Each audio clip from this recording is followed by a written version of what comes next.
तो मेरा ट्रेडिंग करने का स्टाइल क्या है और मैं किस स्ट्रेटजी पे ट्रेडिंग करता हूँ, तो मैं आपको एक्सप्लेन करता हूँ। सही है, ये स्विंग ट्रेड है बिटकॉइन 4 आवर टाइम फ्रेम, और इसमें आपको नज़र आ रहा है जो मार्केट ने वेग मारा था। सही है, तो मैंने इधर से सिंपल अपनी ट्रेड प्लेस की और मुझे क्या था कि लिक्विडिटी स्विफ्ट हो गई। सही है, वीकली हाई का।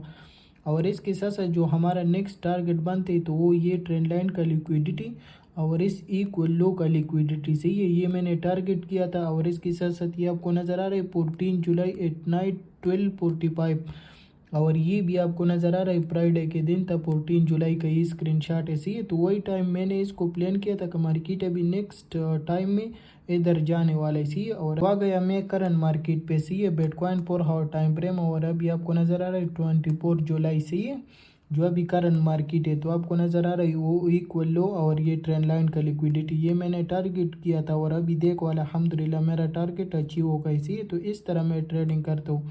मैं एक महीने पहले प्रेडिक्शन करता हूँ कि मार्केट इधर से इधर तक जाने वाला है। सी है,